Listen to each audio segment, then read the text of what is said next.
জিমে যাচ্ছিলাম, হঠাৎ করে খুব পেটের যন্ত্রণা হলো। হ্যালো গাইস, 11-2-22 কেমন আছো তোমরা সকলে? আশা করছি তোমরা সকলেই ভালো আছো। আমি খুবই খুশি, কারণ আজকে আমার সবথেকে প্রিয় একটা ব্যায়াম, সেই ব্যায়ামটা হলো ব্যাক অ্যান্ড বাইসেপ। চলো, আমি রেডি হয়ে গেছি, খাওয়া দাওয়া করে জিমে যাওয়া যাক, তোমাদের জিমে নিয়ে চলো। এটা আমাদের আমতা হসপিটাল, দেখো কত বড় হসপিটাল, নতুন করে হয়েছে।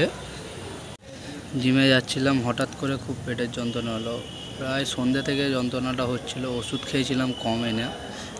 এখন হসপিটালে এলাম, হসপিটাল থেকে এইগুলো দিয়েছে, একটা ওআরএস দিয়েছে আর একটা ওষুধ লিখে দিয়েছে, ওষুধটা নিতে বললো, দিয়েছে।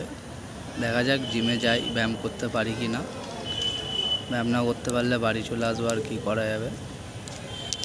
ওয়ার্ম আপেই অবস্থা খারাপ হয়ে গেছে, দেখো পুরো অবস্থা খারাপ। প্রথম সেটের প্রথম ব্যায়াম শুরু করলাম কেবিল ল্যাট পুল ডাউন দিয়ে। এটা করতে হবে 6 সেট করে, 15টা করে রিপিটেশান রাখতেই হবে, ঠিক আছে? যেরকম ওয়েট তুমি নিতে পারবে সেরকম হিসাবে নেবে, 15টা করে রিপিটেশান রাখবে। আর যখন ছাড়বে হাতটা একটু স্লোলি ছাড়বে, ওকে? আমার ওয়েটটা বেশি ছিল বলে আমি একটু ফাস্ট ছেড়ে দিচ্ছিলাম, কিন্তু তোমরা একটু স্লো ছাড়বে। দ্বিতীয় ওয়ার্কআউটটার নাম হচ্ছে সিট কেবিল রাও। এটা তোমরা 4 সেট করে করবে, 15টা রিপিট রাখবে। আর যখন হাতটা ছাড়বে দেখো একটু আস্তে আস্তে ছেড়ো। এই রাউন্ডে যখন এসছি তখন আমার পেটের যন্ত্রণাটা একটু হচ্ছিল, কিন্তু কিছু করার নেই, তাও আমি ব্যায়াম করছিলাম আস্তে আস্তে, একটু লো ওয়েট দিয়ে করছিলাম যাতে একটু পেটে কম প্রেসার পড়ে। রাউন্ড 2, অবস্থা খারাপ, পুরো অবস্থা খারাপ হয়ে গেছে।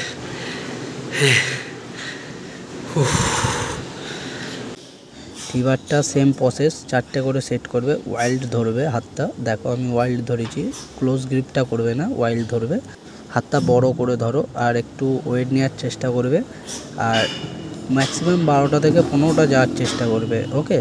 তারপরে ভালো কাজ হবে। এরপরের ওয়ার্কআউটটা তোমরা সবাই কম বেশি করেছো, এটার নাম হচ্ছে ডাম্বেল পুল ওভার। ওটা আমরা চেস্টের সময় মারি, কিন্তু এটা আমরা ব্যাকে মারবো। ডাম্বেলটা যখন তোমরা নামাবে, পুরো ডাম্বেলটা দূর থেকে নামাও, হাতের কনুইগুলো স্ট্রেট করে নামাও, আর তোলার সময় মাথার কাছে এনে আবার নামাও, ঠিক? ওকে, চেস্টের কাছে নিয়ে আসবে না, মাথার কাছে এনে আবার আস্তে আস্তে নামাবে, হাতগুলোও যেন স্ট্রেট থাকে একটু, আর ডাম্বেলটা দূরে ছাড়ার চেষ্টা করবে, তাহলে ল্যাটটা দেখবে হিট হবে।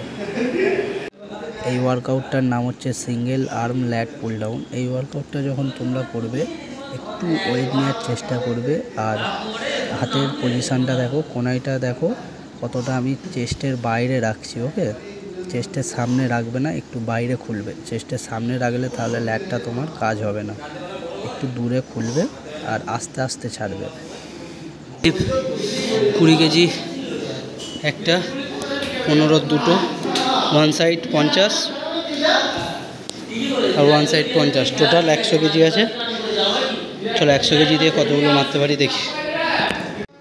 শরীরটা খারাপ বলে 100 দিয়ে শুরু করেছি, 4টে রিপিট করলাম। পেটের যন্ত্রণাটা যদি না হতো তাহলে এটা 120 থেকে শুরু হতো। ডেডলিফটটা আমি 120 থেকেই শুরু করি। তোমরা কমেন্ট করে জানিও তোমরা কত দিয়ে ডেডলিফট শুরু করো। 10 কেজি বাড়ি দিয়েছি, একদিকে 10 আর একদিকে 10, টোটাল আছে 120। চলো দেখি মারি। দ্বিতীয় রাউন্ড শুরু করলাম ডেডলিফট, 120 দিয়ে শুরু করেছি দ্বিতীয় রাউন্ডটা। দ্বিতীয় রাউন্ডে 2খানা মেরেছি, কিন্তু দুটো মারার পরে পেটের যন্ত্রণাটা একটু হচ্ছিল বেশি। তারপরে ভাবছিলাম আর মারবো না, গিভ আপ করে দেবো। তারপর আমার পার্টনার আমাকে মারালো।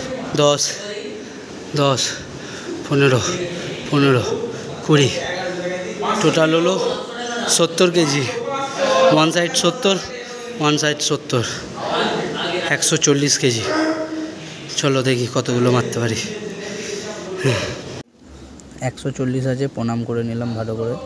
তারপরে একটু পাওয়ার আপ করছিলাম, যেরকম করে পাওয়ার আপ করে, পাওয়ার আপ করতে করতে করতে করতে এবার এই যে তুলছি, ব্যাস তখনই পেটের যন্ত্রণাটা বেশি শুরু হয়ে গেছে, বেল্টের চাপে ছেড়ে দিলাম। তারপর ভাবলাম আর মারবো না, কিন্তু কি করবো, মারতেই হবে। আমার পার্টনার এইরকম, আমি যদি গিভ আপ করে দিই আমার পার্টনার ওখান থেকেই মারাই। তারপরে ঠিক মেরেছি 140, তুলে দাঁড়িয়েছিলাম, তারপরে পেটের যন্ত্রণাটা একটু হচ্ছিল, তারপরে ছেড়ে দিল। ব্যাগ মারার পরে পোজ, শরীর খারাপ নিয়ে আজকে আর বাইসেপ হলো না, কালকে বাইসেপ করব। ওকে, কালকে বাইসেপ টাইসেপ। চলো।